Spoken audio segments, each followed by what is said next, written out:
moment. This is another day we are going to wrap up all that we've been discussing since Tuesday. We kindly request for the Holy Spirit to be with us, to guide us. As we start, Lord, may we start with you. For our colleagues who are still on the way coming, Lord, may you bless them as they come. We're expecting many of visitors today, Lord. May you grant them safe journey mercies. As we finish the day, Lord, may we also finish with you and grant us safe journey mercies as we go back to our homes. Lord, we also remember for the many discussions, Lord, we've had this summit, Lord. When we go back to our facilities, to our counties, to our sub-counties, Lord, may you enable us even to implement. In Jesus' name we pray and we believe. Amen.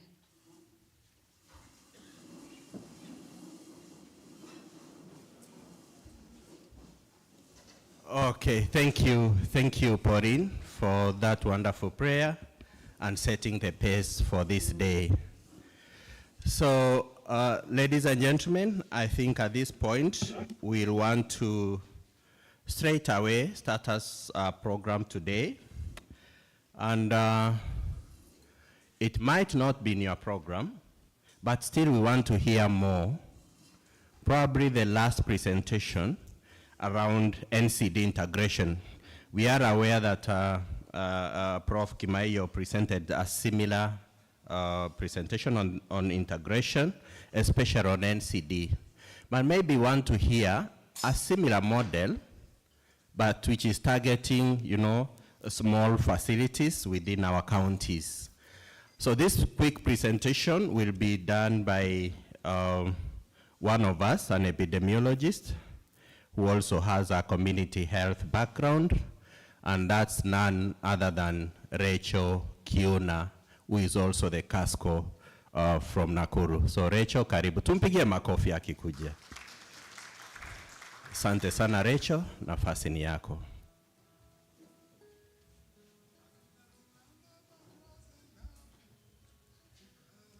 Let's have the presentation projected kindly.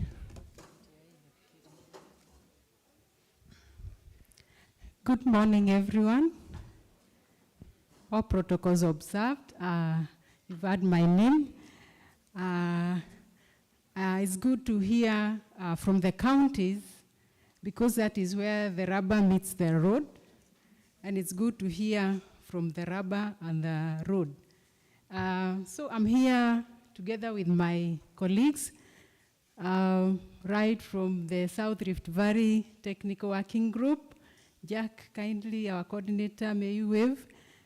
I am here with my director, Dr. Wainaina. I don't know whether he's in the house. Our implementing partner, USAID, Tujege Jami, kindly wave.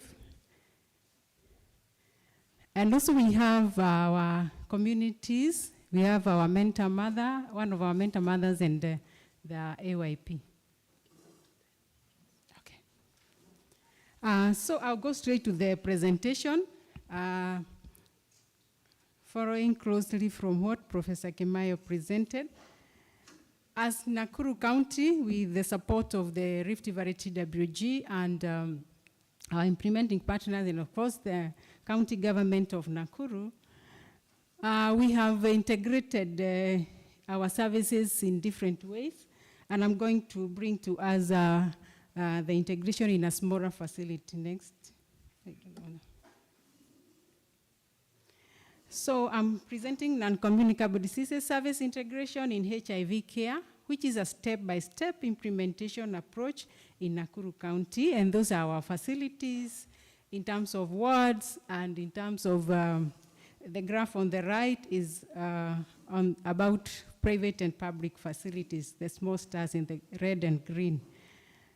So we know that HIV is on its 4th decade, and since we started getting ARVs easily, it's on its 21st year. And our clients as old, some of them as the 4 decades, and therefore they are not also safe from acquiring NCDs. as any other person, and most importantly, probably due to the drugs that they are using. And with this, we know that we really need to integrate their services on personal-centered care. So as Nakuru County, yes, we started through the guidelines, 2022 ART guidelines, sensitizing in a small way where our clients could still go out to the MOPC and come for HIV services in the CCCs. But in December 2022, we were able to actively engage our service providers to be able to screen and also treat our clients who are having these comorbidities. And a scale-up plan was done, and we were able to sensitize, map, and bring on board the CHPs to be able to screen and refer, and also encouraging them to help our clients to be enrolled for HIF. Then from January 2023 to May this year, we have been able to train quite a number of facility teams, right from the RCOs, the MOs, the nurses, and the farm techs, all service providers, and also some of the CHPs to be able to, so that we can speak in one voice. And facilities have incorporated this. About 500 CHPs have been trained on NCD screening, and also a robust screening is also ongoing with that registration to SHIF. This is our data from December 2023, which we are taking it as a guideline, whereby screening for hypertension and diabetes, basically for NCDs, we have seen those clients who are already on the National Data Warehouse, right from the first graph, as you can see. Those are the current on ART, and the number screened is the second graph, and the other cascade goes on like that, whereby we are looking at the number screened for hypertension, those diagnosed, those started on hypertension treatment, and those who are having related, retained for 6 months, and then those who are continuing, that is retention. And of course, we are looking at viral suppression. And the other side is for diabetes. And if you can look at, by April 2024, we have seen such an improvement in terms of screening all the way up to viral suppression. And this one has been possible as a result of integration. So what is the outcome? Integration of HRH providing services across departments, and this one has made work very easy. We have seen the TSCAR recovered after initial slight dip, and also integration of NCDs to our PLHIVs using the same visit, and they're able to access services within the week, 7 days a week. And using Kenya expanded EMR, we are able to make work very, very easy because every service delivery point is integrated. And this one is for this one particular facilities as we scale up for other facilities. So for this facility called Mirugi Karaoke, we saw the TX card kind of stabilize. Even where we had a small dip, we were able to recover and also increase slightly.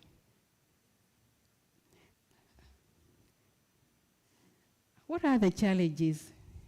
If we get capacity, if all the staff are not well capacity built, you may have that gap because they need that knowledge. And then the high cost of NCD drugs and lack of integrated HMIS in all the facilities can be a big gap, and increased bill burden for our clients can also be a challenge, and also commodity security. So this one happens in terms of leadership. If the leadership is not involved, it may not work very well. And that is where I was showing you the photo of the two PSs who recently visited us, PS Medical Services and PS Social Services, had come as, I think, the last 2 weeks to see what the good work we are doing in our county, and they were able to see a smart PCN, whereby information could be relayed from the household to a spoke and to a hub, and they were very, very excited. And this one could not happen without the support of the governor, the CEC Health, and the leadership, and all our implementing partners, and of course our communities and healthcare workers. Thank you very much. My time was very short.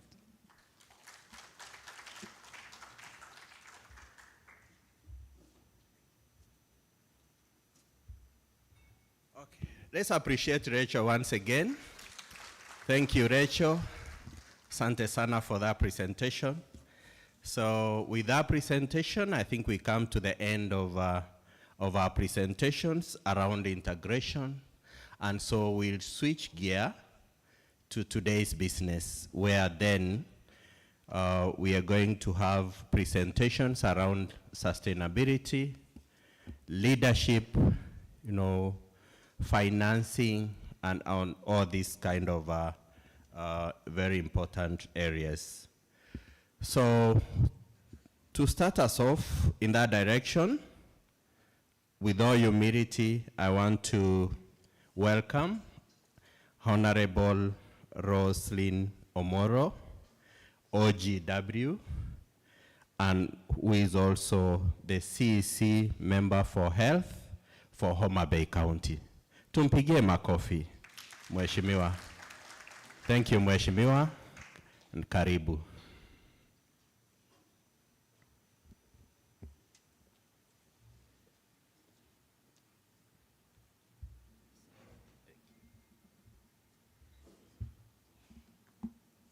Good morning, everyone. It's Friday and we are in Mombasa, guys. We can do better than that. Is this the point where we ask Kayamba to shake us up a little bit? Yeah, that's public participation. Yes, as many as our similar opinions say aye. Aye. Kayamba. Thank you. Ladies and gentlemen.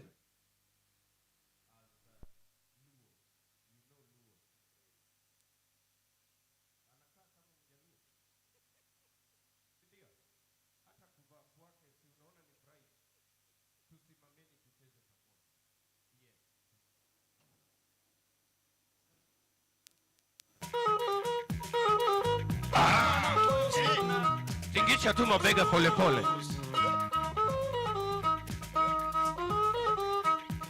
Yapulingane. Nyako miwero no inge maber.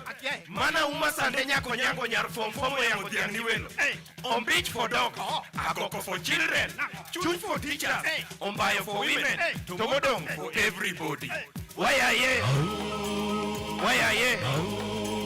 Why are ye? Why are ye? Get out of your chairs. Get out of your chairs. Get out of your chairs.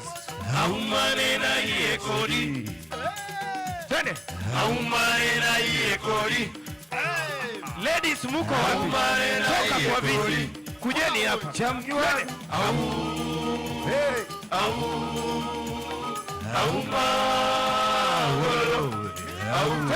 Auma sangenya konyango nungune dotera nyamos kawinjo duoni denda duto tetni auma sangenya konyango nungune dotera nyamos kawinjo duoni denda duto tetni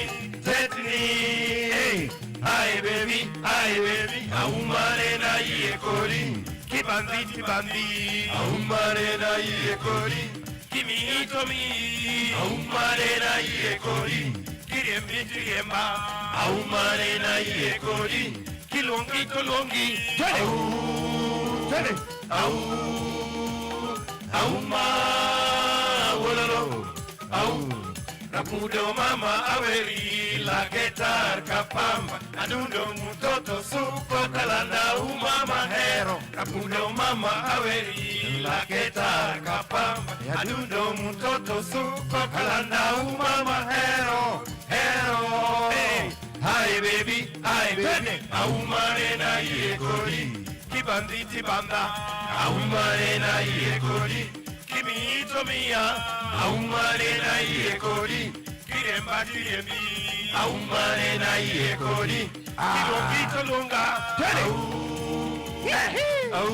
wapi vigelegele ya ladies ndio nijue conference. Haya, Mando juma wote mkoja mu. Oh yes. Apa ngono na digli alugo da kiki. Su de onje chawindo ne. Abolo bole the girl. The girl for the boys. Ai. Mujipigie makofi. Wanaume, don't worry. We are working something behind the curtain. We'll be back. Thank you very much. As I want to begin my presentation, I want to start by calling upon my team. Steve Obunga, I saw you somewhere. That's our Casco. Dr. Moyo, I know you're somewhere. Dr. Como. Okay, I saw them here a minute ago. Thank you.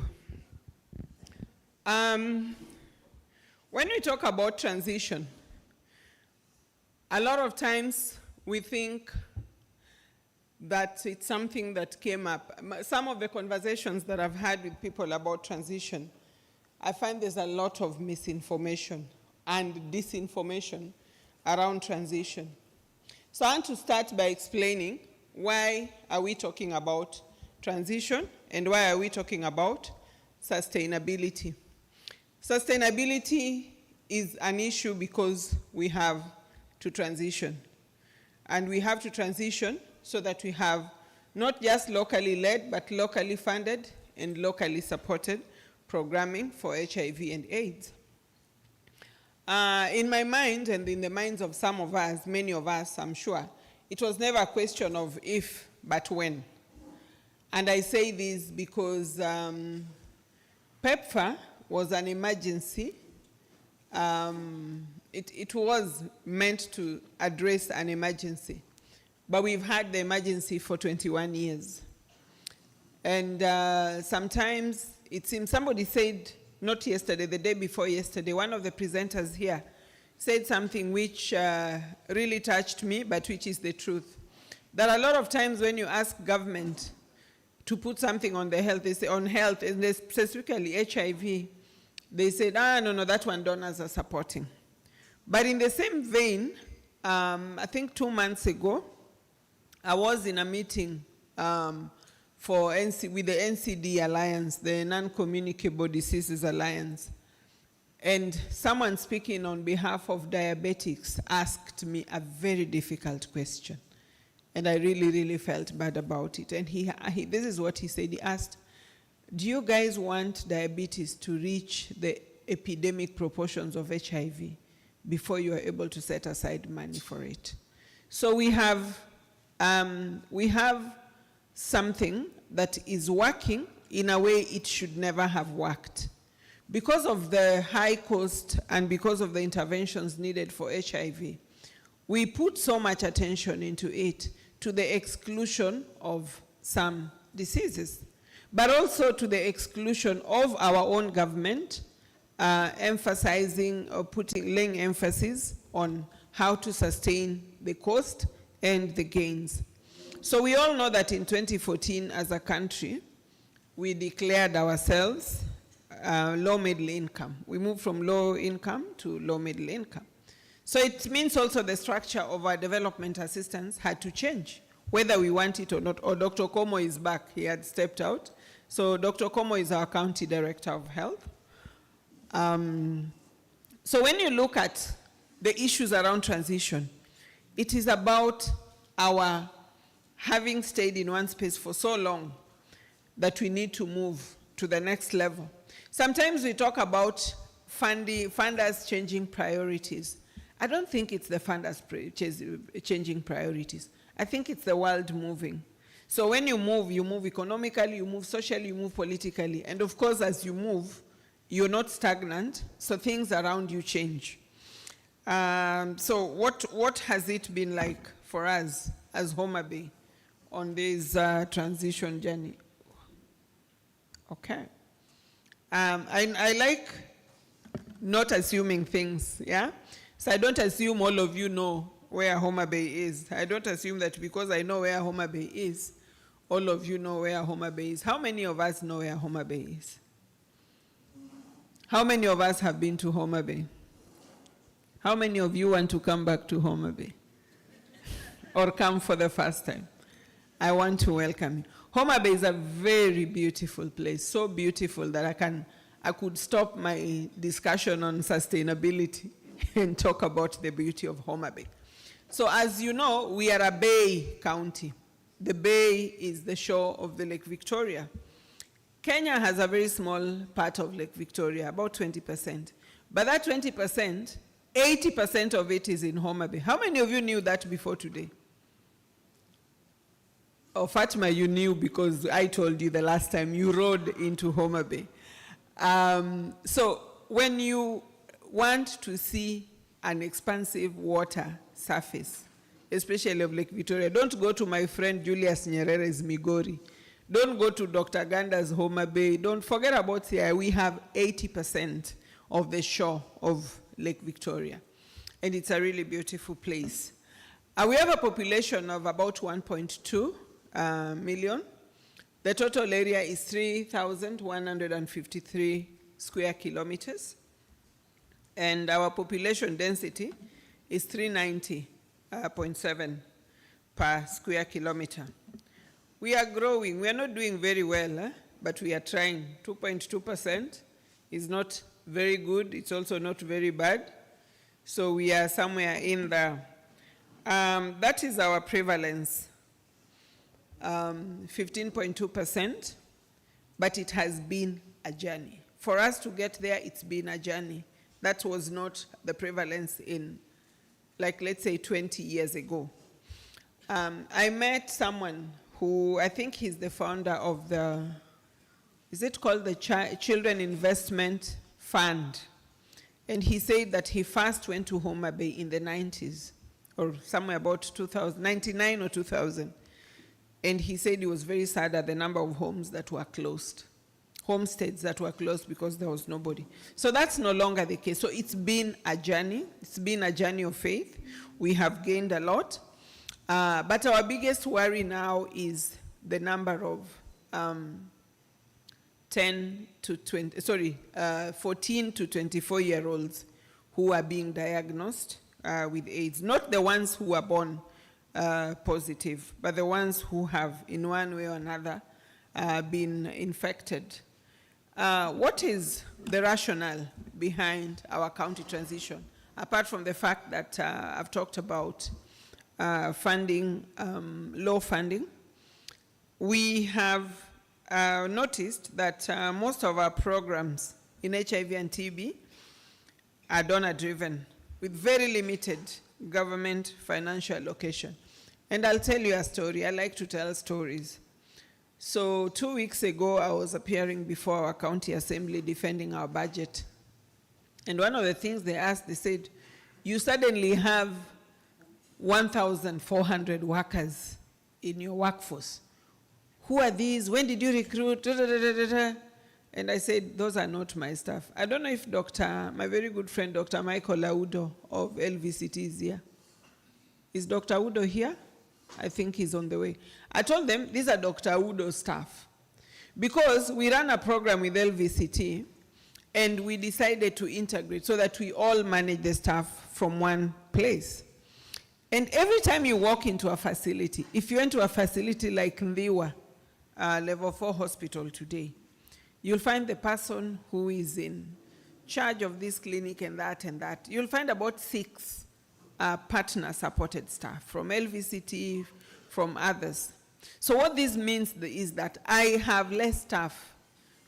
I have fewer county staff, especially clinical officers and nursing officers in some facilities. So the partners have more. So you can imagine when I sit and I'm reflecting, I just imagine what would happen if the partner withdrew those staff. It means the service delivery would be compromised. But this same support is progressively declining, and so we have to talk about sustainability.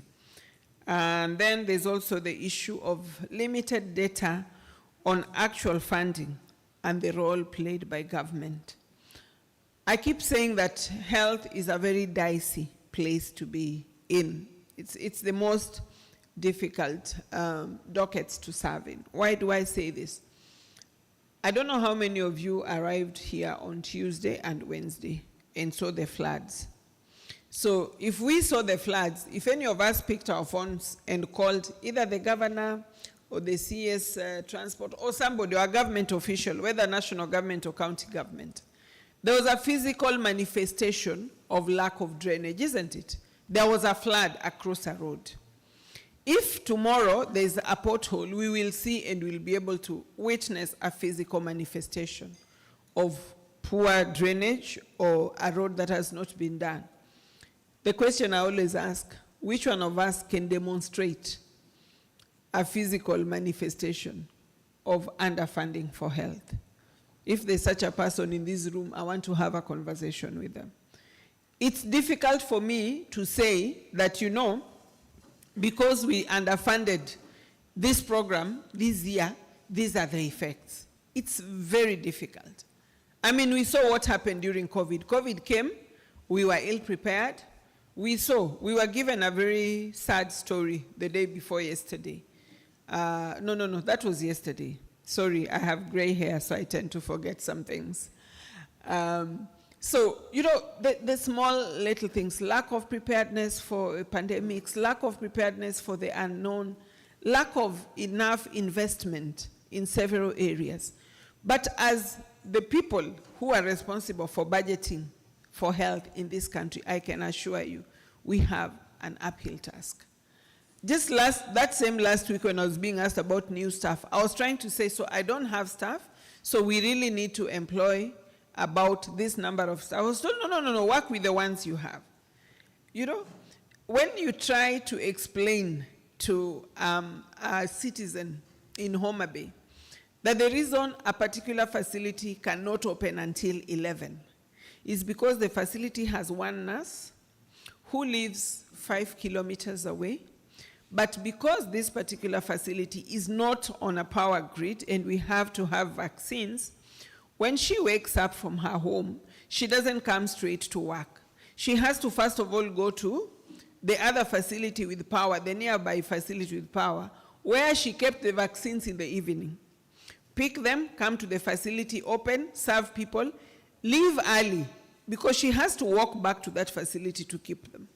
What I'm trying to talk about is the inequalities and the way it's impossible for us to have a level playground when it comes to provision of health services. Again, I'll give an example of roads. Roads is road. They say upgrade to bitumen standards, you just know how much it is. You can actually cost per square kilometer. We are not yet there. Then we needed a clear improvement roadmap for sustainability. And there was no way to have this than to do a baseline assessment to guide us in terms of sustainability. And then we received direct funding from PEPFAR to the county government to implement HIV and TB services, which provided us with an opportunity to reevaluate and strengthen our current health systems. So we have started this transition in a phased way. So the COAG, the direct COAG is one of the achievements that we have. So we have had partner functions beginning, you know, the functions that were being previously implemented by implementing partners being transitioned to the county. Priority activities like HRH, which I've talked about, capacity building, and supervision, which we all know is very important in terms of service delivery for health. We also would like to see national and county governments taking up greater functions of the HIV response, of course, with support from the USG funding. And we see a lot of county governments and national government taking up the primary functions of the HIV response. I think that's part of the reason we are here today, coalescing under NASCOP. And so when we go to the next phase, which is the capacity assessment, so what were the objectives? We wanted to establish a baseline, regarding implementation of our services, to develop a phased roadmap.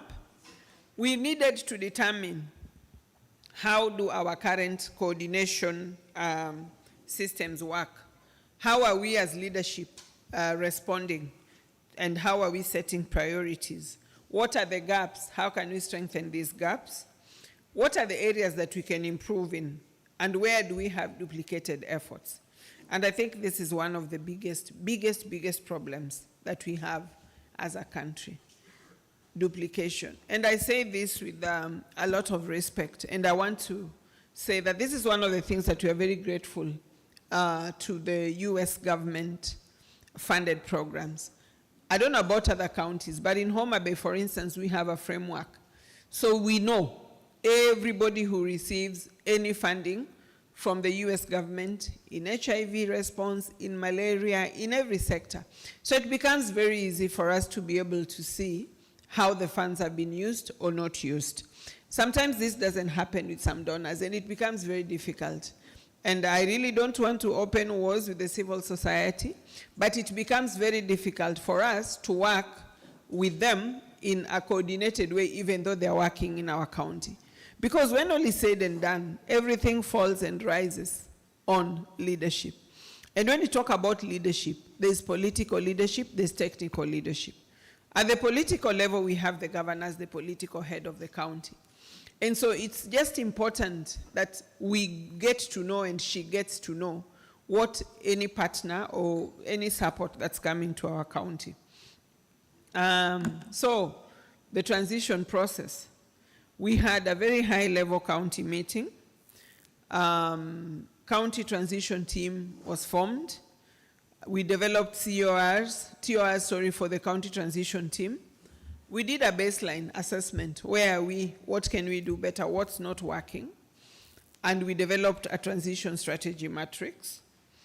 Then the medium-term expenditure framework and annual work plan was updated to include the priorities that were set out in the strategy.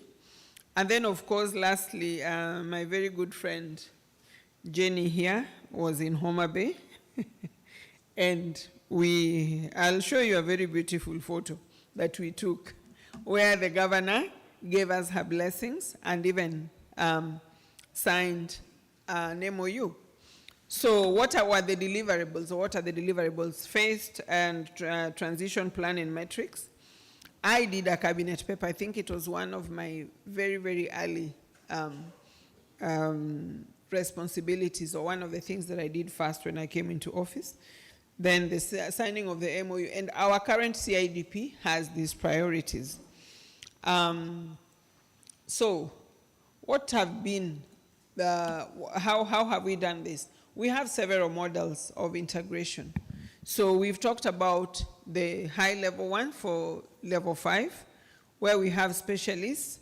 We have the HRH, and it's a mixture. It's a mixture of specialists and general practitioners, where we have stable clients being integrated in outpatient and unstable clients being seen by specialists.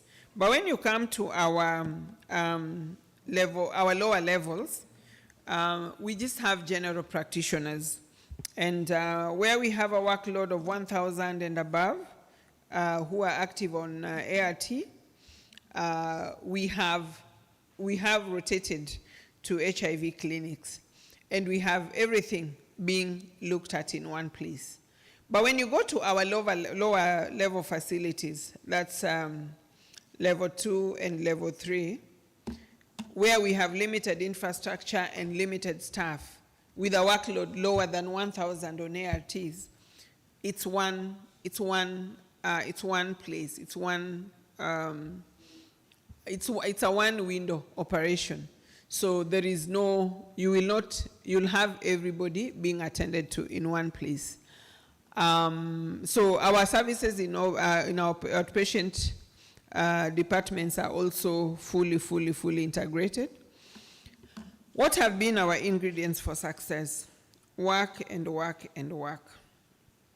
It has been a very long journey. We've had very good coordination of the county transition team with champions from the CHMT. Of course, our CASCO is a very strong lead on this. And then, as I said earlier, we've had very good political will from our governor. It's been very easy to persuade people that we need to start working towards transition.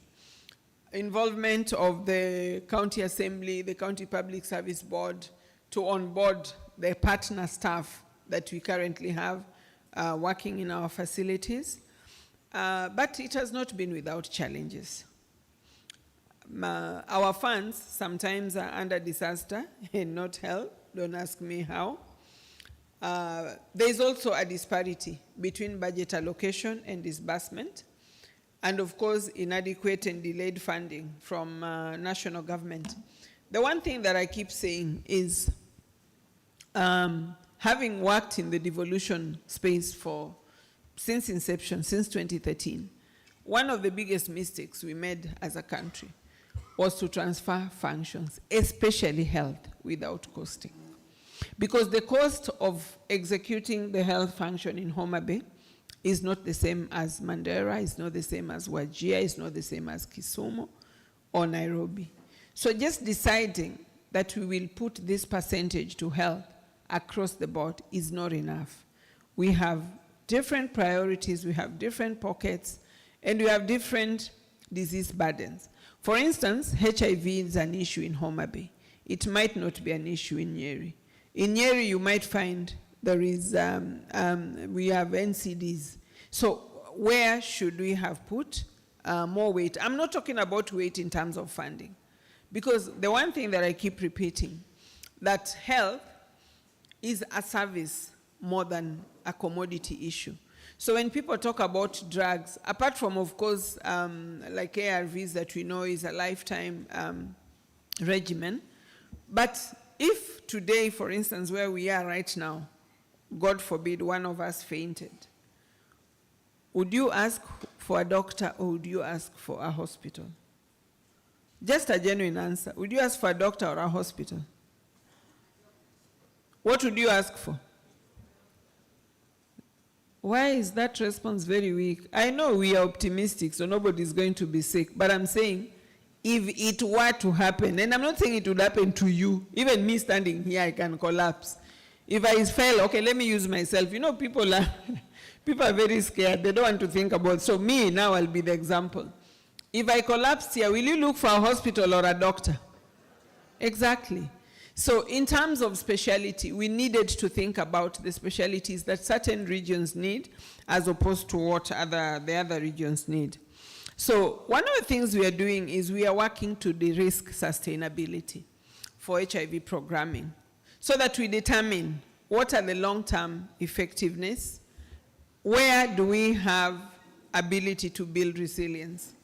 Can we assess our vulnerability and say, this is not working? And because of that, and 2 weeks ago, my very good friend for many years, Ludfin here, from UNAIDS, led a team of all the UN agencies to Homa Bay. We are trying to eliminate the triple threat. That's adolescent and teenage pregnancies and sexual and gender-based violence. Because we find that these are the risk factors to the growth of HIV and that contribute to new infections. So as long as we de-risk, as long as we take away the things that could impede our movement, then we are moving towards sustainability. It's essential because then we have a smooth and efficient transition from donor funding to sustainability. Then there's also the issue of policy and governance improvements. we have taken the steps to align, to make use of available opportunities. And we are especially keen on domestic resource mobilization. And that's why we were one of the counties. Actually, we were sworn in on a Monday, and on Tuesday we had cabinet, and my first cabinet paper was a proposed facility improvement financing bill. Because we realized that for us to have sustainability, we must have local and domestic investment into health. When we have people make decisions about their health, deliberate decisions, like taking out health insurance, like investing some money in it, we will change the health-seeking behavior of our people. Right now, what we are seeing is a lot of people, a lot of hospitals having waivers. Every week, you find a child who looks well, and she's walking in the corridors of a hospital, and you ask and you're told she was discharged 2 days ago, but they don't have money. So the conversation I've been having with our facility in charges is, what would you prefer? Wouldn't you prefer to set aside some money from your facility improvement funds to pay for indigents to have health insurance? Because you will waive for 10 people in a month. That's like 300,000. They were supposed to pay one maybe 30,000, another one 15, and so on and so forth. If you look at how much it costs for you to support these people to get health insurance, it will be a much better deal. Then there's also the issue of community-led engagement. I want to say that one of the best things that we can do as a country is to promote community health practice. If we are ever to talk about health at your doorstep, for those of us who live in urban areas, this is very specific. Before, I only used to talk about Nairobi. We know Glovo, isn't it? So these days we don't, like on a lazy Sunday, you don't have to leave your house. You just order everything. The supermarket comes, the food comes, Soko Kijiji brings your green groceries, and you're set. So imagine if our people were to look for health solutions, and it's right there at their door. It's right there with them. Just think about how this would change so many things, and how this would transform health provision. So because we are also talking about local funding, we have to ensure that our CHPs are the front line for indigent support, for registration of social health insurance, and so on and so forth. So lastly, as I finish, I just want to ask ourselves, the question we need to keep asking is not if the donors will leave, but when they leave, are we going to be able to absorb the shock of donor programming? Because leaving, they will leave. And I want us to remember what happened in 2020 with blood donation. The blood was ours, but we were unable to manage our blood. Blood is not a foreign commodity. It was not going to come from not even next door, not even Uganda or Tanzania. But just because the management was being configured by somebody else, we lost that opportunity. And then again, our numbers are going down, which is a very, very, very beautiful thing. So why are we not able to start talking about ending any new infections as a bigger sustainability measure? So that when we talk about sustainability, we're only talking about sustaining the few that are already there. I want to thank you for listening to me.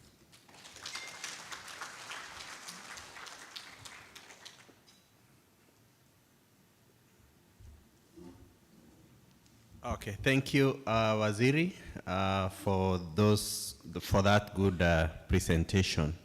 Let's appreciate Waziri once again. So I know that we'll have an opportunity to ask questions, but she has talked about many good things. You know, the journey to HIV reduction in Homa Bay, which has really come down to around 15% HIV preference from way too high many years ago. She also highlighted issues of limited data when it comes to HIV funding, which then informed some baseline assessment, and finally then it informed the G2G funding that they are having with CDC. and also talked about, things to do with models of integration, where she talked about levels. The integration is at different levels, the level 4s, the level 3s and 2s, and also talked about issues of de-risking sustainability. Very good conversation that we want to carry forward by asking our other county just to share also the journey to sustainability. And with that, I want to welcome our director from Kirinyaga County, Dr. Esbon Gakuo, to continue with this conversation. Tupigie Daktari makofi. Thank you very much, and karibu Daktari. Thank you very much. Good morning, everyone. So my name is Dr. Esbon Gakuo. I'm the County Director of Health, Kirinyaga County, and also the PI, the Principal Investigator for the G2G project in Kirinyaga County. And it's an honor to really continue that conversation that the CEC member for Homa Bay has begun on the role that the G2G funding has played in the journey towards integration, especially when it comes to matters leadership, governance, and also financing at the county level. But before I do this, let me introduce the team from Kirinyaga County, starting from the CC member for health, Bwana George Karoki, please wave. He's a board member to the Digital Health Agency, and he's playing a good role. We also have amongst us one of the few chief officers for health who have attended this function. Dr. Stanley Mureithi is our chief officer for health. He's behind there. Yeah, he also has initials after his name, HSC, unlike myself. Then we also have the CASCO, Kirinyaga County. Yes, thank you very much, Joseph Kanyi. And all of us, we came, the four of us, because we have a role in this G2G process, and we'll be showing that. Let me begin by giving the context. Kirinyaga County, in terms of HIV prevalence, we are at around 2.4%, which is not different from other counties in the region. Of the 13,000 estimated number of people who are living with HIV in Kirinyaga County, we've been able to identify about 12,575, which is 94% of the target that we are supposed to have. And we are now being forced to employ very innovative strategies to be able to identify about 800 that we had to identify. In terms of mother-to-child transmission, we are at 5.8%, and this is also a very important objective for us as a county. We want to join the likes of Siaya County. On Tuesday, we saw that Siaya County is one of the only few counties that has been able to achieve below 5%, and we're hoping that with G2G funding, we'll be able to do that. Out of the patients who are on follow-up in Kirinyaga County, about 62% of them are seek services in facilities that are supported by LVCT, the BT project. This is an LVCT health project. About a quarter of them seek services in faith-based facilities, and this is under the CHAP Uzima. The G2G project has been in operation since January last year, and we currently support 9% of the total clients who seek care within our facilities. Of note is that we still have facilities. We have facilities that do not get direct support. Yeah? About 5% of our clients seek services in these facilities, and this is a very important cohort of facilities. We are getting very innovative ways of integration care without any external support. And I would like to urge all counties that are here to desegregate their facilities and see what is it that they are doing, that they're able to offer these services without any external funding. Before we go to Homa Bay, before you go to Nyeri County, start by seeing what those services, what those facilities are doing. And that is what we are doing, and we've actually been able to improve on that. Just to give a background, and this is just to show that we've come a long way, and I think the CEC member for Homa Bay has alluded to that, that for so many years, we've really, there's been a lot of investment from CDC and also from PEPFAR. But it's until 2019, I mean, it's until the County Operational Plan 19, COP19 that came about 2016, 2015, that we started seeing now the change from only focusing on the disease to now issues of sustainability. It's the first time that we've now started hearing the sweet words that the CEC member for Elgeyo Marakwet told us on Tuesday about the journey to self-reliance, right-sizing, rationalization. And it's from there now that CDC Kenya has been on this journey, actualizing that. So in 2016, they began with Siaya County with the G2G project that has been now, let's say, 8 years. And I don't know whether the G2G project is the one that has made Siaya County to achieve the mother-to-child elimination within their county. It remains to be done, to be seen. Then in 2021, this was further scaled up to 3 other counties, Nyeri, Homa Bay, and Migori. And for us from the Mount Kenya side and the eastern side, Nyeri County has really proven as our big brother when it comes to really learning how to really adopt this G2G funding. And from last year, 2023 January, 8 other counties joined in, Kirinyaga being among them. And this is a journey that we want to share with you. This is right from the PEPFAR transition strategy document, and I think the CEC member has alluded to it. For the G2G project is under the phase 2 of that transition strategy, where now the funds from the US government come directly to the county without passing through any intermediary. And now the county is now required to do all that the implementing partners have been doing, right from the reporting, the planning, the costing, and eventually even managing the disease. But we are alive to the fact that this is a transitory grant, and the ultimate goal is to ensure that, at the end of it all, that the HIV response is not only county-led, county managed, but also county financed, and that's a phase 3 that we're hoping to be there in a few years' time. This is just to show the G2G projects that are currently existing in the country. There are about 12 that are in the counties. And one thing that we've seen is that each county has come up with their own unique way. In as much as we have the same blueprint, we are allowed to have our own unique ways of ensuring that this is actually rolled out right from the name. We are proud of the name that we've given our project in Kirinyaga County, Wezesha Afya Project. We derived it from an already existing project that is undergoing in the agriculture docket. And this is a project that is led by the county that seeks to empower farmers and small-scale traders and they're given small grants from the county government kitty, and they're able now to value add many of their services. So we thought that for ownership purposes, for integration purposes, we just adopt a similar name, and we went with the Wezesha Afya, and that was adopted. And each of the counties here, can give a story of how they've been able to do. Today, Kirinyaga will be sharing that story. It's been a journey for Kirinyaga County.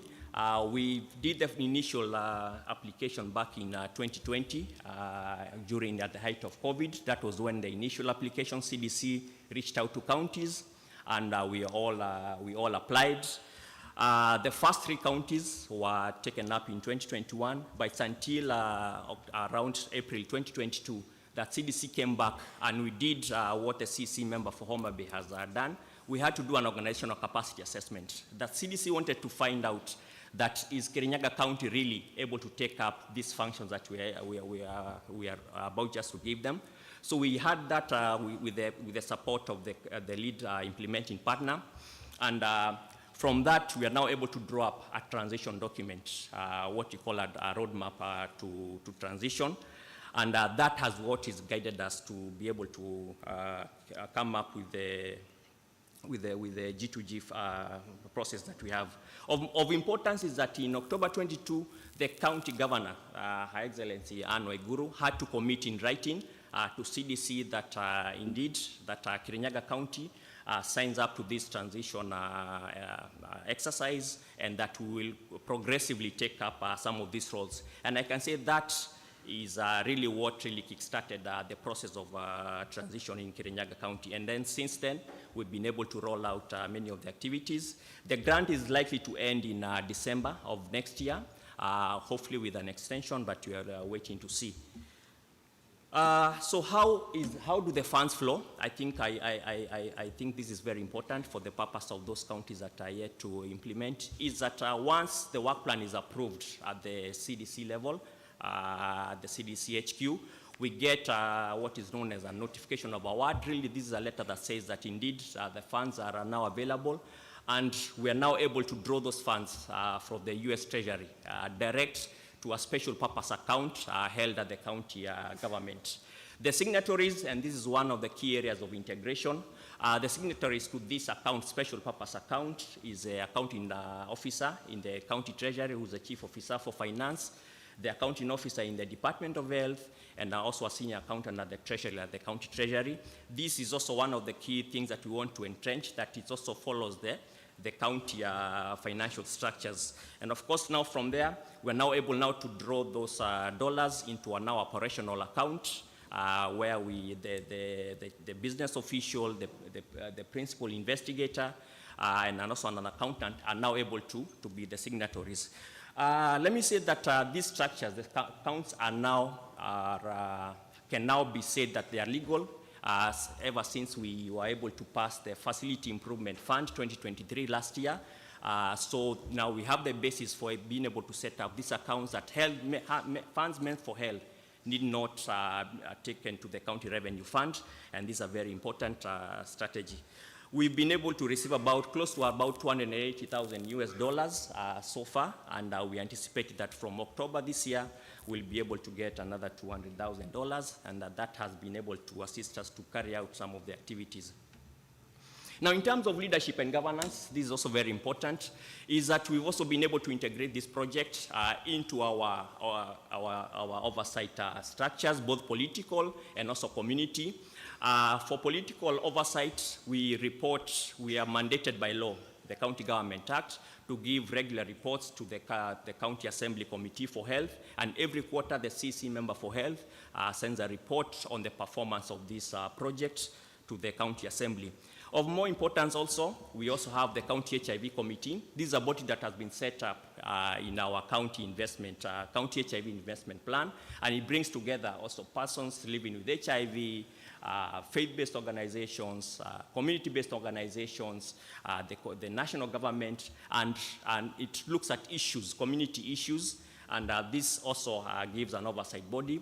Every quarter we normally meet, and we also give a report to this committee. So those two bodies form really the oversight committees, political and community. Of course, we also have the county health management team giving oversight to these projects. When it comes now to actual implementation, we have someone called the business official who's responsible to CDC for the financial aspects of the project. In our case, we've aligned it with our structures in health, so our business official also aligns, is now the chief officer for health. The principal investigator is responsible for the technical or scientific aspects of the project, and I serve there as the director, and we feel that this also aligns with our county structures. The project director is involved with the day-to-day management of the project and assists the principal investigator to ensure that the work plans are done and everything is happening in order. So, and this is normally the CASCO who does this work. Of course, we now have also other program officers, and let me say that the program officers, apart from the project accountant and the project admin, all these other staff are county employees, and they do not get a single shilling, in terms of pay. We do not get a single shilling extra from this. We do not get top-ups, neither do we get anything. So this is also part of the integration journey, that the county teams are the ones who are running this, and we've been able to see that work. We are privileged to have a very supportive CDC team that we work with together, that usually ensures that we are in line with the CDC principles. We have the CDC team there, and I can see Dr. Evelyn Ngugi is here. She's one of our activity managers, just ensuring that our plans and our policies are in line. So what does a G2G support entail? Literally, in a nutshell, it does what any other lead implementing partner does. First is that we are supposed to directly support facilities. We've selected one sub-county from the inception to be able to scale up, and there are facilities that this project is allocated to. And the design is that as the years go on, we are supposed to take up facilities from the lead implementing partner. So we began with 6 facilities last year. We've now gone up to 8 facilities. And from October, we'll be taking up all the facilities within that sub-county that we selected, and we'll be taking them up from our lead implementing partner. The idea is to us, within 2 years, we'll now be able to take up all the facilities that are being supported by the implementing partner, and we transition out the implementing partners. We also support HRH, and you've noticed that most of the clinical services that are offered in our facilities are offered by government staff. So we normally support what we call support staff. These are the staff who offer HIV services, health records and information officer. We also have a sample network rider that are supported by the project directly. Their salaries are paid by the project. In terms of system strengthening, we also required, mandated to also support all those supporting structures, whether it's in terms of support supervision, whether it's in terms of mentorship, technical assistance, and this has been happening in a very high note. Lastly, most importantly, is that within the structure of this, the design of this project, is that we are also required to have an evaluation, more or less like a research project. For us as Kirinyaga County, we selected integration, how we are able to integrate HIV services into the general health services in all facilities within Kirinyaga County. This proposal has been submitted to CDC for approval, and now we intend to publish it and present it in such conferences, our journey in this. And probably before you leave, we have a poster just detailing what we've been able to do so far at the corner. It will show you what we've been able to do on that. So this also builds capacity for county managers to be able to do operational research, and we are grateful for that. Now, what are the key achievements? And there are many, but I'll only focus on the ones on leadership and governance. And we always like saying in Kirinyaga County that health is a political choice. That Dr. Rose Wafula can lead us here as technical managers on the good things that we can do in HIV. But if our political leaders are not talking about some of these health issues, then we cannot really escalate that issue, and it cannot really be sustained. And one of the things, and you've seen that from Tuesday, is that our governor has been giving sound bites on these issues about transition, about the government taking up a bigger role in terms of support. And it's our assertion that why not for this G2G project, we would not have been able to convince governor, out of all the other functions that she does, to be able to talk about HIV. So I think that in itself has been a key success, that this project, because we are getting this funding, the governor now has a more interest on what we are doing as a county, and especially in terms of leadership.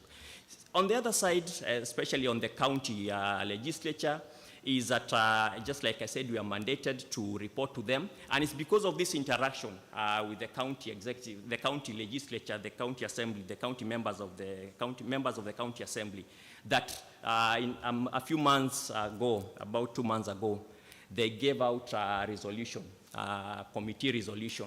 And I think the CCs who are here, they know that one of the things they say is that, that the committees, the assembly committees, hold the same powers as that of a high court. And one of the resolution mandated that the CC member for health for Kirinyaga County to implement, to start having a comprehensive plan of how the county is going to transition these services from the county, from the donors to the county. We feel that this is a very important policy document, legal document, legal basis now for the executive to start planning for that.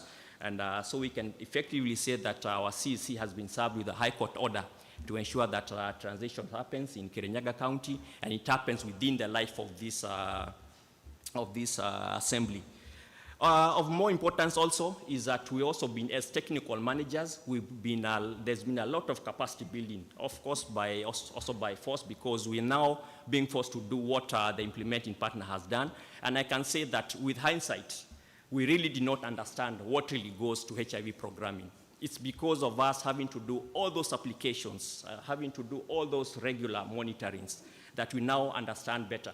The CC member for Elgeyo Marakwet posed a question here to the CASCOs. Yeah? Who among them here is confident enough to go to walk into HIV clinic, manage a client, and also be able to really report on some of the MER, the indicators? Can now conclusively say that our CASCO can be able to sit down, can go to any international conference, and be able to articulate issues right to the nitty-gritty data, and also in terms of clinical management. And it's all because of this G2G project. Service integration, we've also taken that as one of our key priorities, and it's because of this G2G project that we've now accelerated the issues about service delivery integrations. And of note is that the few facilities that have been able to fully integrate HIV services into the general health services are actually coming from the G2G project funded facilities. Of course, also LVCT has really given us a lot of support, and we really appreciate on that. So what are the lessons that we've learned? One is that as a county, you need to have very resilient, very strong financial and administrative structures. That is one of the key requirements that CDC requires. And we also realize that this is also something that counties need to ensure that they keep growing. We need to have SOPs for everything, yeah? Right to even a whistleblower. We are now trying to develop SOPs for whistleblowers in case of any malpractices or fraud. Yeah, so this is something that we've learned, and we really appreciate that. The second thing is that a good working relationship with your lead IP is very important, especially during the formative years. Last year, we had to do a lot of to and fro with our LVCT, and they really assisted us. In as much as the G2G project, in a way, tends to take the functions away from them, I really cannot complain. I would like to really thank the team that we have in Kirinyaga County, Dr. Njigua, Dr. Robinson, and the other LVCT team. They've really supported us in this. Finally, is that there is also need to align the G2G structures with the leadership structures. As you've seen, our financial lead when it comes to matters G2G is also the chief officer for health. Other counties have taken a different model, but for us, I feel that works because when it comes to now making some of the decisions, it's actually some of the decisions we make are actually more entrenched in the county policies. So really, I think this is one of the things that would advise going forwards. I think let me stop there. I know there'll be some questions in plenary, but I would like to really acknowledge the support we've gotten from CDC, from LVCT, and also in absentia from our previous partner, University of Nairobi, that was led by Dr. Mecha, because we started this journey, and the initial application was done when they were there, and we really acknowledge that support. Otherwise, thank you very much, and I'd like to pause there.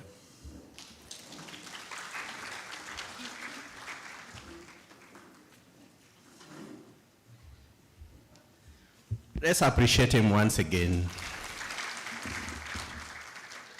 A wonderful model that we really hope that in a short while it's going to be replicated in all the CDC-supported counties. So thank you very much, Daktari, for that presentation. At this point, we wish to ask the team from Bungoma County, the county director, Bungoma, if you are in the house, if you can raise your hand, the county director from Bungoma. In the absence of the county director, we request that the CASCO for Bungoma, Bomji to Kennedy Bomji, we are here. So Bungoma County is going to showcase how they've applied workload indicator for staffing needs that we call in short WISIN. And Bungoma is one of the few counties that have done that to inform the HRH deployment and rationalization. It's an interesting area that we'll be keen to hear from Bungoma County. Karibu Casco.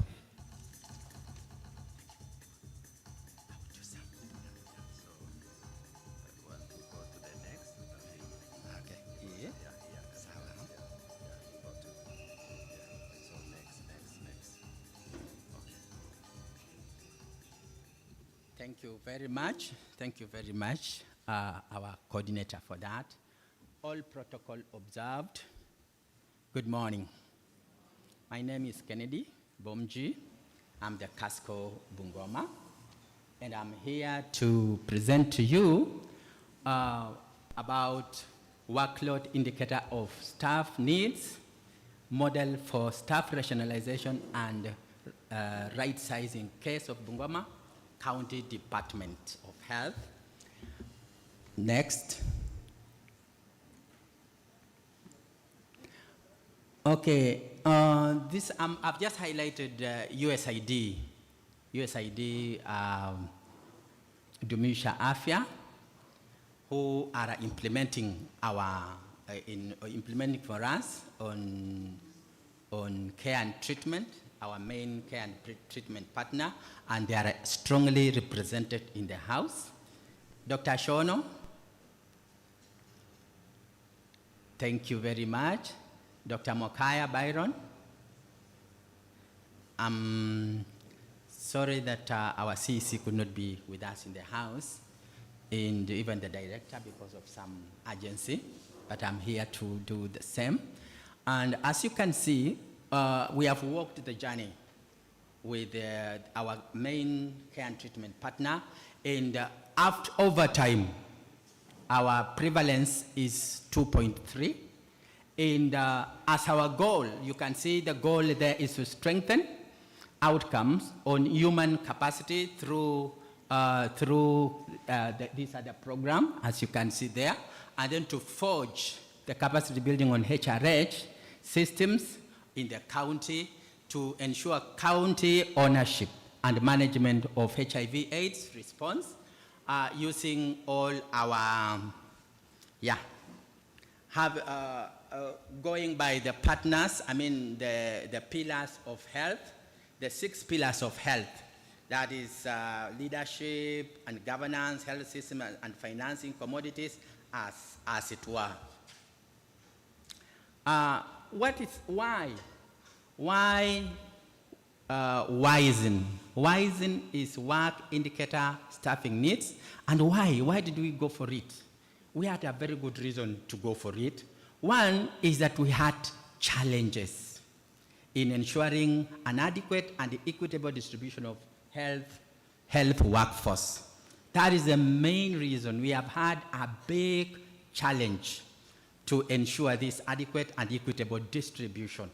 And as a result, what we are saying here is also that despite having health workforce of 1,944, which accounts for 35% of the county total workforce, traditional WHO human resource for health norms and standards did not sufficiently consider variables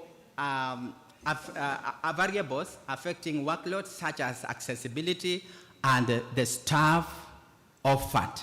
That has been a big gap because with the World Health Organization requiring that the staff norms for a health facility, if it is a health center, it requires that we should now have a certain number of clinical officers and certain number of nurses, those norms. You find that now because of that, it failed to meet that criteria, that element of accessibility and services offered. Realize that as a case in point, we have a dispensary in Bungoma by the name Kabula Health Center. has a big workload than many of the health centers that we have around. And if we were to go by the staffing norms, then we would have a big problem.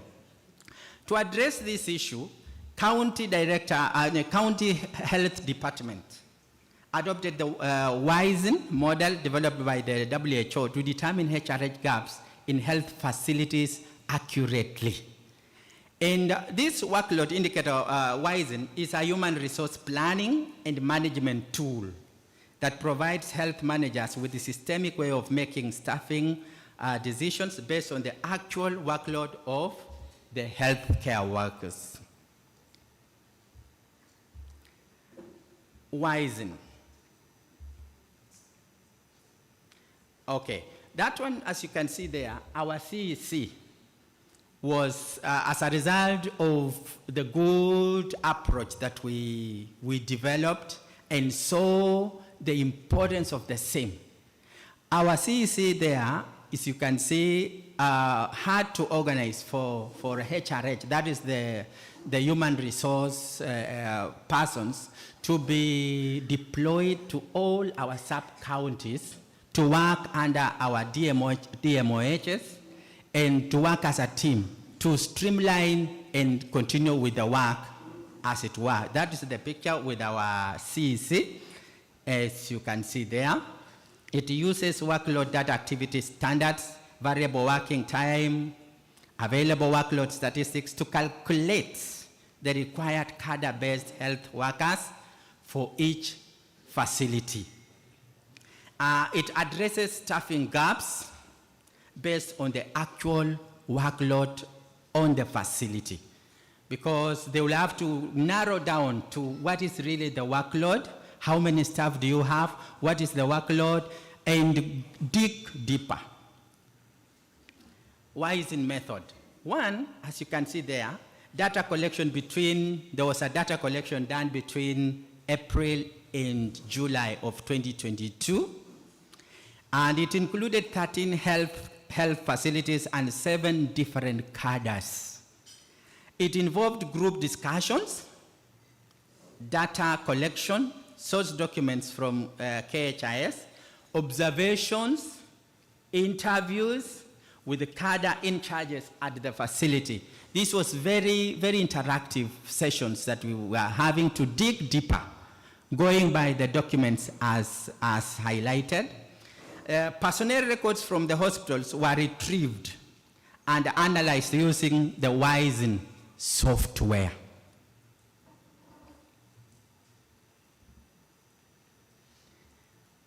And these were the results. HRH shortages were there across all the facilities in the county. You realize that almost as we do our supervision, you will never find that if you raise or ask what are your challenges, almost always staffing is an issue. They will always bring it up.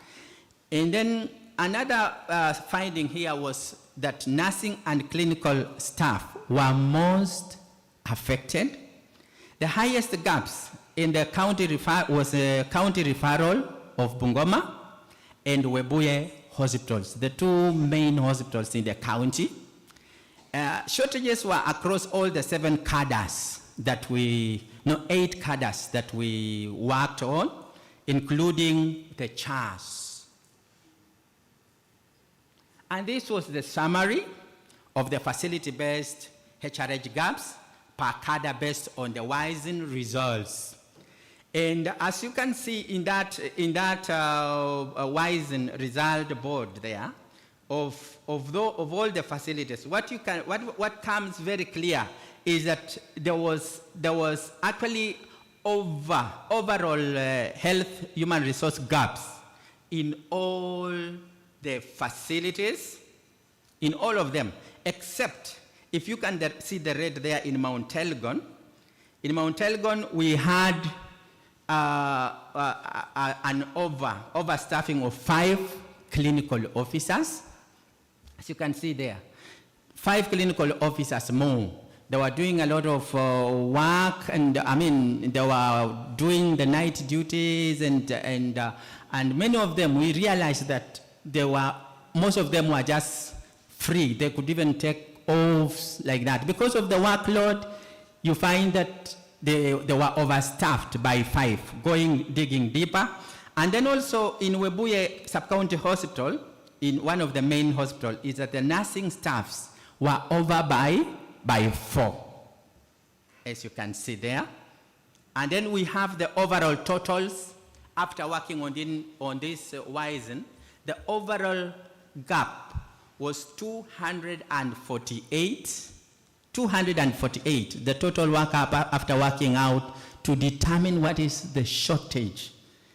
As alluded by our previous speakers, actually the staffing issue has been a problem, how to balance, right sizing and all that. So after working out, it was 248. What were the results? And going by various hospitals that we had, we went to was Webuye County Referral Hospital. As you notice there, we have outlined among the cadres that we have outlined there. We have the column on existing staff in all the cadres, the clinical officers 24, and we required 35. So there's a gap of 11 for HTS, 4 and 4. So there was no gap there. So generally there was a staffing gap for all the cadres except for HTS, which was optimal. And also the nursing. I mean, for the nursing, we needed, they had 138, but what was required was 134, telling us that there were more by 4. According to the Wizen. Okay, Bungoma County Referral Hospital, as you can see there, it's also outlined there about the medical specialists, the medical officers, pharmacists, as outlined there, and that there was staffing gaps across all the cadres except for CHAS and HTS. So that is the capacity. That is a case of Bungoma.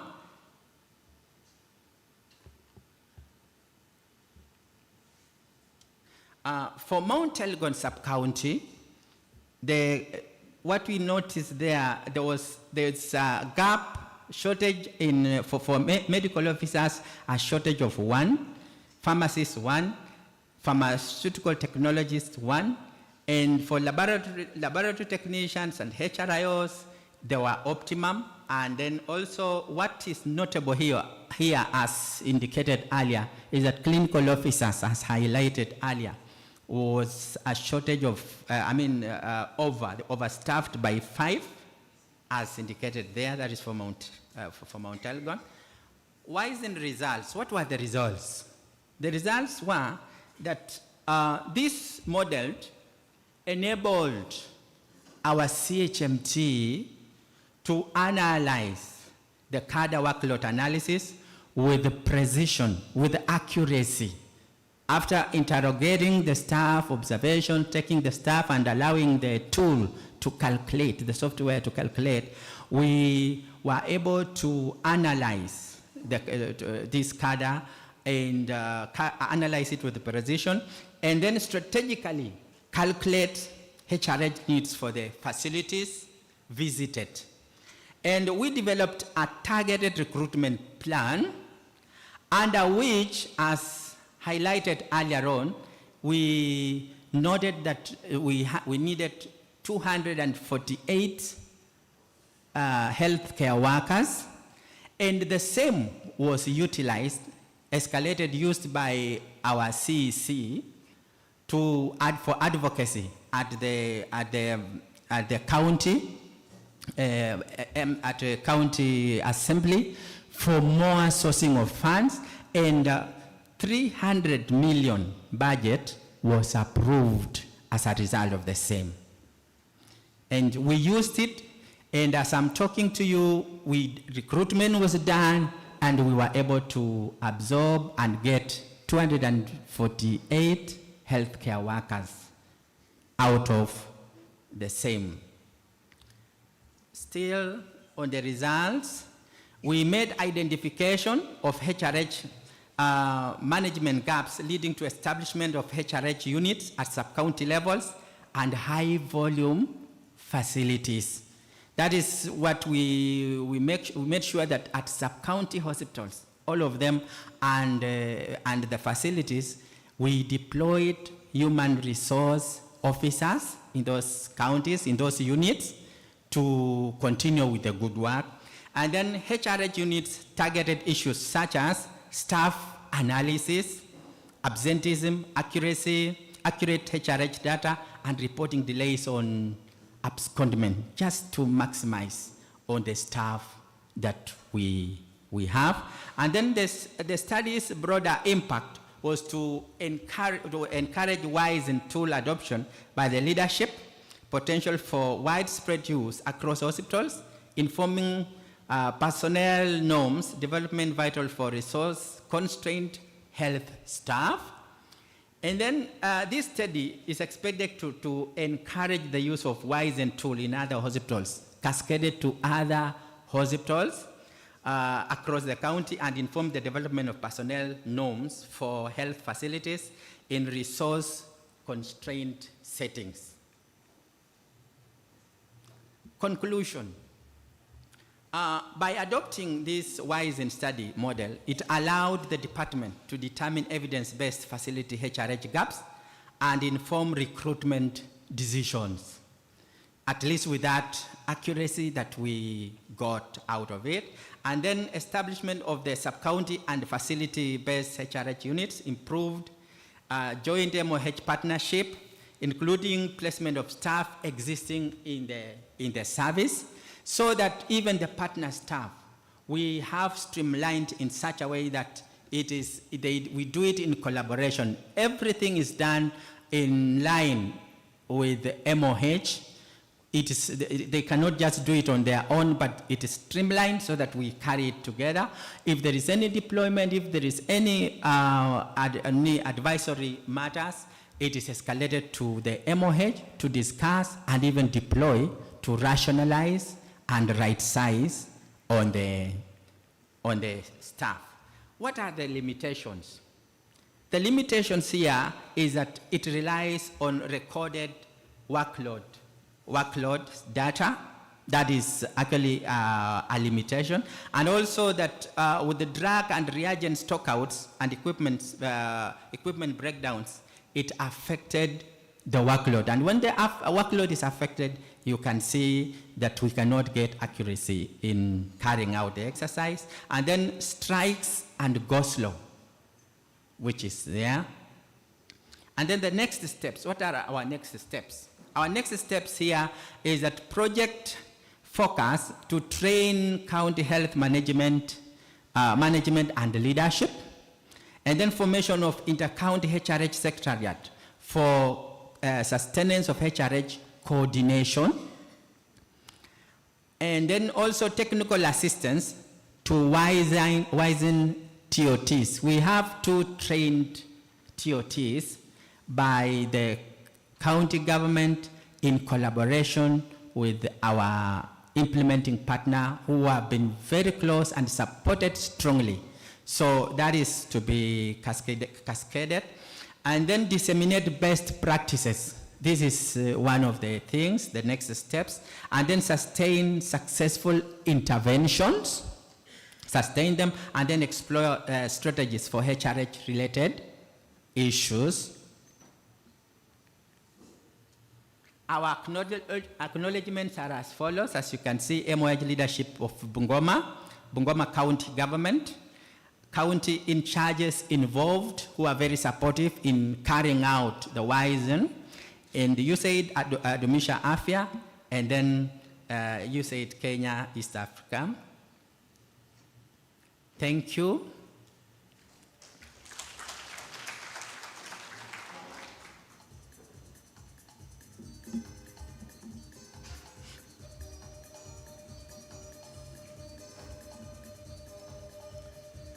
Let's appreciate Kennedy once again. Thank you, Kennedy, for that presentation. We are aware that few more other counties have done wheezing, including the great county of Laikipia.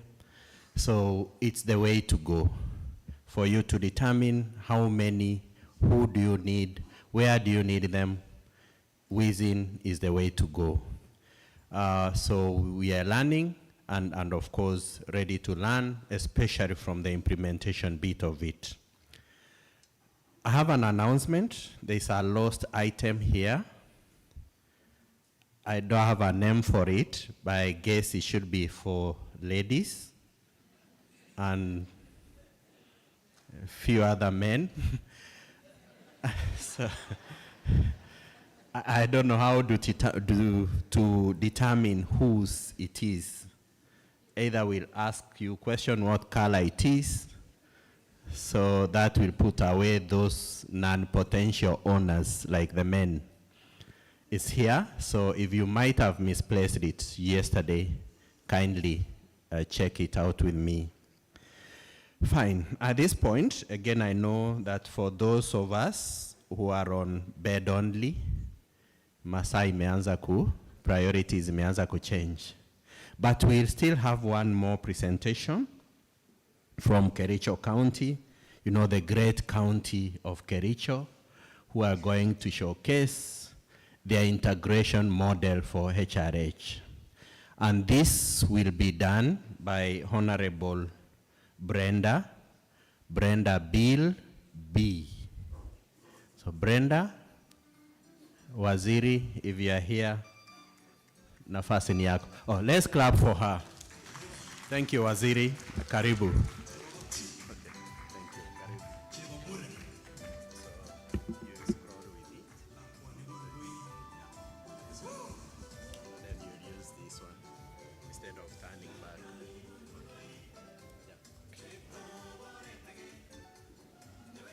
Good morning.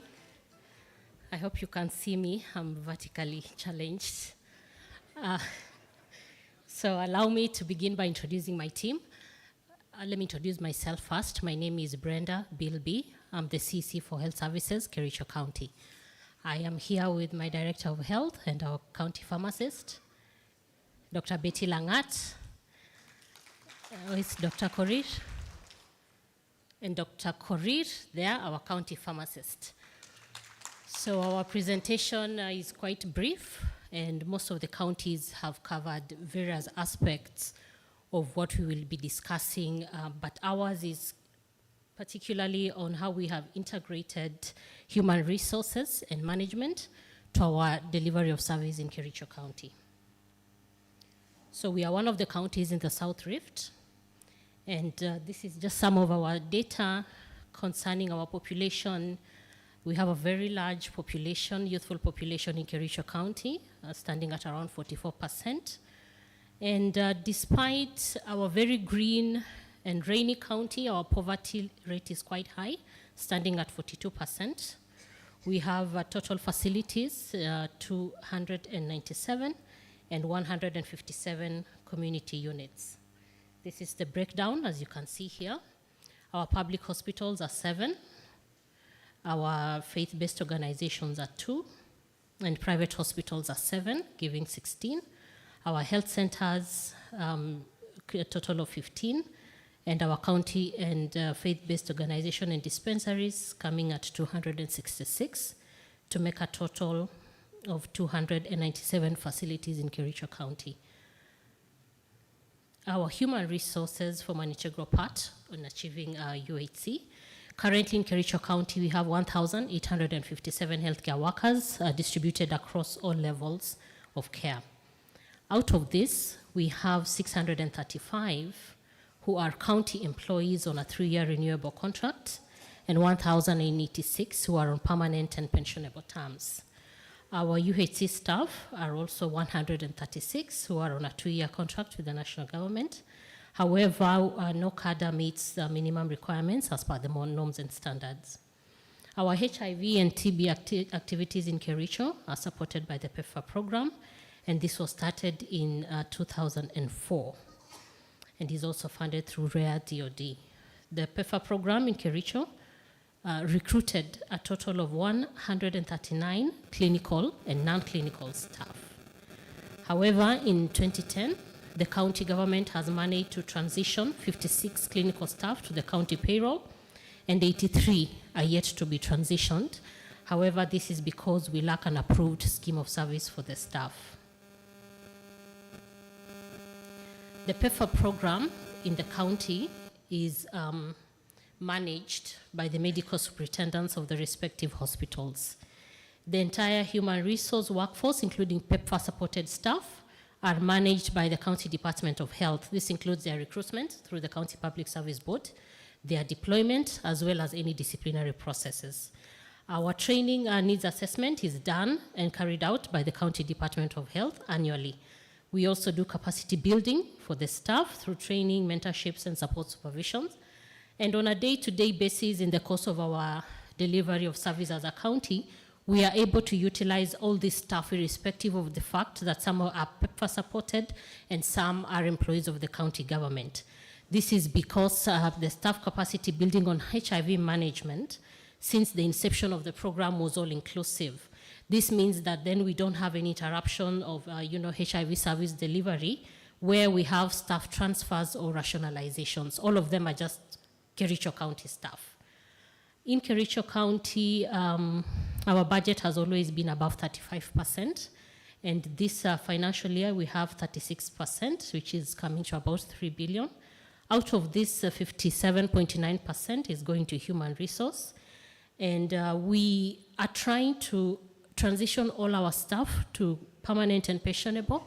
However, we require a budget of 392 million, and this is proving to be quite a challenge for us as a county. However, we want to phase it so that we're able to recruit more staff moving forward. The financing model with PEPFAR allows the resources to flow from RARE DOD to Henry Jackson Foundation, then to our hospitals for running of the HIV/TB activities. Currently, the contracts are signed directly between the medical superintendents and the Henry Jackson Foundation, and plans are underway for a government G2G funding model. Since 2013, there has been a concerted effort by the county government and our implementing partners to improve service delivery by recruiting staff. We started at 900 in 2013, and we are now at 1857. Opportunities for specialized trainings are also available to all our staff, and the county government and implementing partners have also collaborated to improve infrastructure in Kericho County to match the specialized skills and services. Together, we have managed to work on the following projects. We have constructed and equipped a CCC block, which also houses an administration block, a HIV clinic, and special clinics, and this was in 2011. There is a fully equipped 6-bed ICU that was completed in 2015, an incinerator, several maternity units, and 2 ISO-certified labs. This also, we have also managed to enhance teamwork through a multidisciplinary approach. Some of the challenges that we face as a county is that we still have a very large skills gap in the specialized services. For example, we do not have enough physicians. Our population to staff ratios are still quite below the required number according to the norms and standards. We also have an aging population in Kericho County with most of our staff on permanent and pensionable terms over 50. We have also not managed to do proper induction for all our staff across cadres, and we don't have a scheme of service for non-clinical staff, including peer educators and counselors and mentor mothers. We also have a bit of a challenge obtaining information on human resources from both our private and faith-based organization, which affects the quality of service delivery, as we are unable to verify the staff skills mix.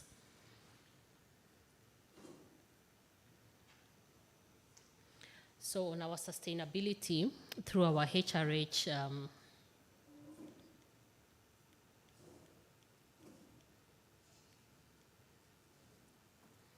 our enablers for Kericho is because of how the program started at the beginning, the staff were recruited by the respective hospitals, And with financial support from PEPFAR program, there has been no interruption of delivery of service. And they are also supervised by our facility in charges within the departments, including the CCC. And we have also had a lot of political goodwill for the program in Kericho County.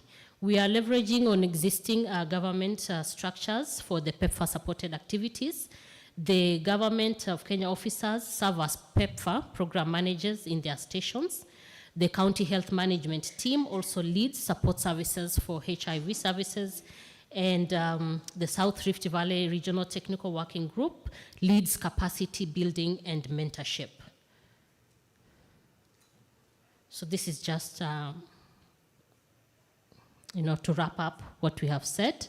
And I want to take this opportunity to say thank you. Like I said, my presentation was quite brief because it has been captured across the other counties. Thank you so much. Na karibuni Kericho.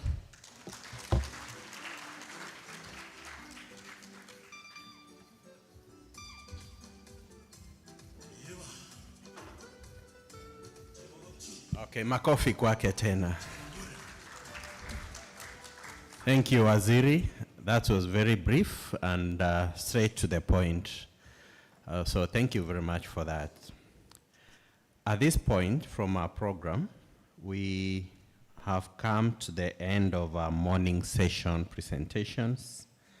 But then I think before we break, we can take a few questions, 1 or 2 questions, to our panelists who have presented since morning, starting from the Nakuru presentation, followed by the Homa Bay one, Kirinyaga, Bungoma, and finally this presentation from Kericho County. Any burning question, we can take that up at this point. So someone can assist in distributing the mics. Our presenters, wherever you are seated, kindly be keen to take up then the questions. It will be a quick one because of time. Yes, thank you very much and good morning. Mine is to Kennedy for Bungoma, and thank you very much for doing the reason to determine your HRH needs in the county. I just wanted a clarification whether the 248 that you were able to recruit, whether you did absorb the donor-funded HRH. And I also saw in the model you included only 7 to 8 cadres. I know there is quite a lot of lay cadres or other cadres that support some of this HIV program, how that was factored. But just confirm that the 248 absorbed any donor-funded HRH. Thank you. Thank you for that. The gentleman, then Prof. Thank you very much. My question goes to Waziri from Kericho. In your presentation, you note that although you have transitioned a number of health workers to the county government, there are a few more, I think significantly more, that have not been transitioned due to realignment of position, description, and all that. Can you just share with us the areas where you are having challenges? Is it possible that you can merge some of these descriptions to fit into the government system, or what really is the issue at hand? Thank you. Thank you. The last question from Professor Nduati. Thank you. This has been fascinating listening to the progress made towards integration. I'm just wondering whether there's anybody has commissioned a study to follow through and see, to formally document the successes, the challenges. I ask this because I'm aware that the partners have been different. For example, this last team from Kericho, you have a research center right just next door, and so the level and very, very, very well developed labs, very well developed, clinical structures, your grand rounds, your CMEs and all that, versus some of the other teams that have been supported really by an NGO who are not formally doing research. They're just providing technical advice to come and go. So the resilience, the level of resilience of those programs are probably at a very different point. So maybe a formal study that documents so that we know as we go forward what needs to be done to support those the whole process, so that you have equity in terms of healthcare. When you think of health from the point of view of the Kenyan citizen who's seeking healthcare, would like to be confident that the quality of healthcare in village A or in county A is similar to the ones in county B and county C, right? They are taxed at the same level. They have the same expectations as citizens. But clearly, the programs have been at different levels in terms of the support they've received. So they are different in terms of their level of resilience. Yeah. Okay, thank you. Thank you. I think we'll, in the absence of another hand, I think we start with those three concerns. So the hand there is for purposes of response. Yes, so Bomji, maybe you can start us off by responding to the question. Thank you. Thank you so much for that question. You were asking about the 248 healthcare workers. I want to confirm to this summit that they were all absorbed in donor-funded HRH. Quite a number of them were absorbed, and we deployed them to the CCC departments, now where we are moving towards chronic care management centers. Thank you. Were the 248 all clinical staff, or there were also, community-based staff? And if that's the case, how did you manage those? They were all clinical staff from different cadres. From different cadres, all of them were absorbed. And just like I said, the donor-funded HRH were also among them, and we absorbed them to our CCC centers. Thank you, Bomji. I don't know whether, member, you are satisfied. There's an additional comment from Kericho County. Before then, we also allow our support partner, or maybe before Kericho, let's have Dr. Shiono also add into the issue of Bungoma. So, Dr. Shiono. Yeah, thank you.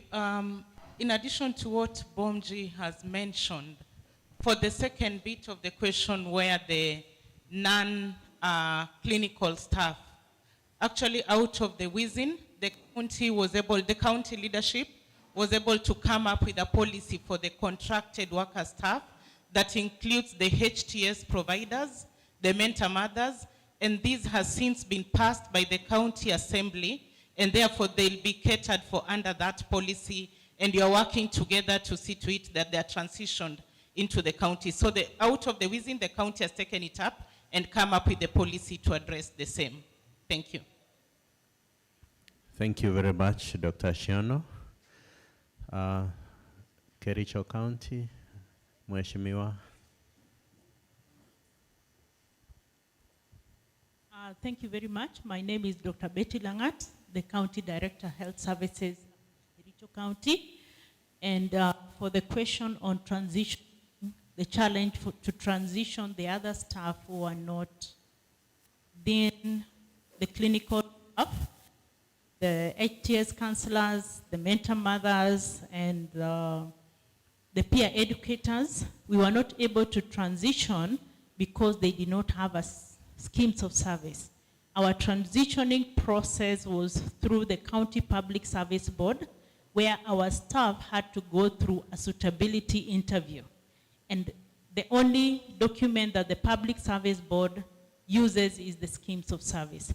However, going forward, we would like to have our peer educators or our lay workers, that's the peer educators, the HTS counselors, and the mentor mothers to be taken up more like the CHPs, so that we train the CHPs, our current CHPs, on HIV module,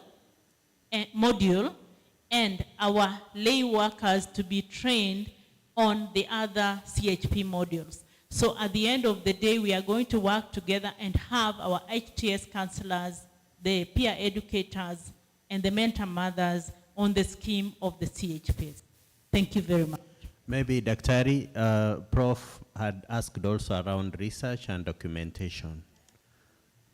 I think Prof will be looking at that as a team and see whether we can have research to find out how we can work together.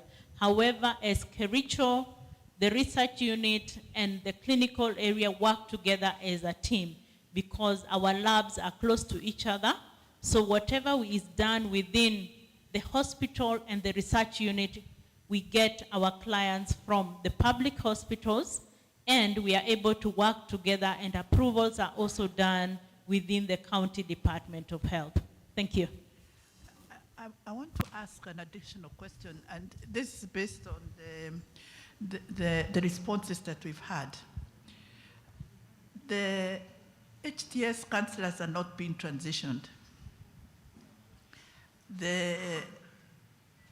In many places, the HTS counselors took over the responsibility of testing from the nurses for the PMTCT program.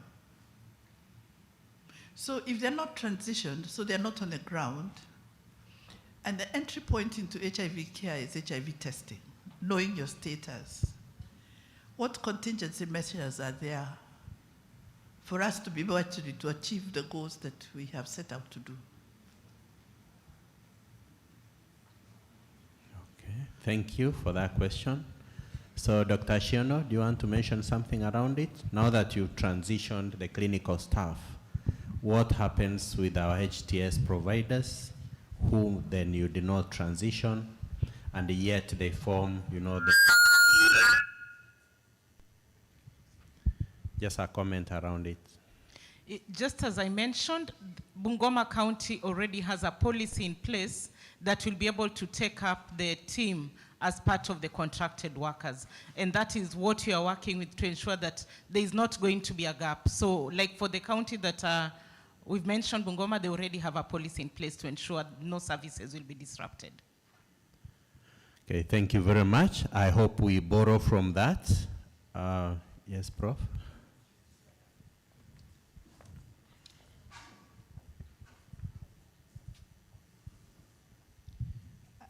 HIV continues to be our greatest risk for development. And I want to ask you, I'm just a worker, but you're the government here. Entry point into care